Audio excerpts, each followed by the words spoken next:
To answer your question, we've been talking about analytics, just studying data. Yep. We've been talking about machine learning, which is systems that learn from data. Yep. And we've been talking about AI, all in the same conversation, which are machines that mimic human behavior. So as an example to your question, right now, we're trying to tell myth from reality in healthcare. And ER utilization is one of the big bugaboos for me. There's a myth that people that misuse the emergency room are heroin addicts that are scruffy people that live under bridges. And that has manifested itself in a giant supply chain of people that are looking for these scruffy people that live under bridges. In reality, when you look at the data, in millions and millions of examples that are statistically significant, and you create a model, a machine learning model, the real people that abuse ERs across this country are upper income people that are bringing a minor to the hospital, and they're only doing it once. They're not habitual.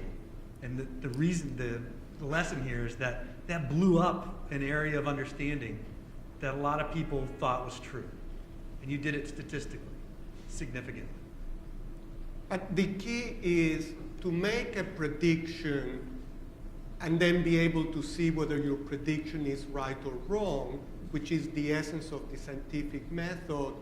You need somebody who understands the discipline when you're making a prediction, whether it's a marketing executive trying to decide are skirts lengths going up or down, and then you make a prediction and you start getting data and you start seeing whether your prediction is coming true or not coming true, and then you act on the feedback that you're getting. And in some cases, the predictions work better than others because things are more deterministic. In other cases where it's very unpredictable, let's take fashion. One of the revolutions in Zara, the store, is they say, who the hell knows what women will want 6 or 12 months from now? We'll just only predict 6 weeks from now, and we'll have, or 8 weeks, very short supply chains that let us continually revise things.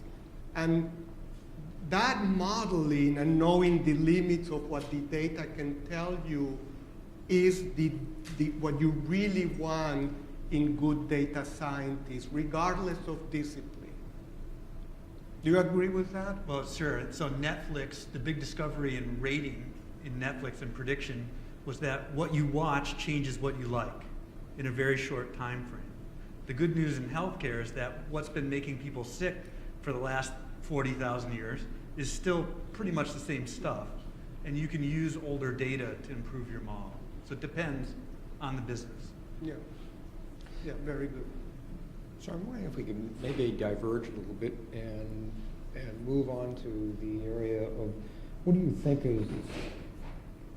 the best strategies for taking advantage of this area of advanced analytics to make it useful for the business? I think it's a lot about data ecosystems.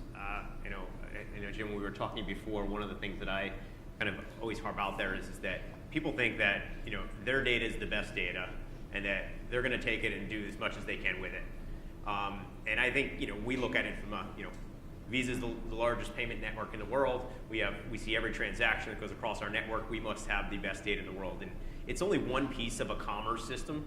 And if we don't understand that we have a piece of it, and if we share other pieces, you can help healthcare in understanding where people are paying, how they're paying, what they're paying for. That may be on the record or on the record, meaning from prescription, or off the record in other areas. You can understand different components of different industries around that. If you share it and you share it properly, right, taking into account all the know your customer, all the PII information stuff. But that's part of, I think, the balance of where we need to go is being able to understand where each bit of data fits in the ecosystem, how to share it to improve upon whether it's society, whether it's a commerce growth, whether it's artificial intelligence. How can we all add together without having that constant pull that we always have? Is it's about me, or is it about something else? And that's where I see advances need to happen if we were going to take it to the next level.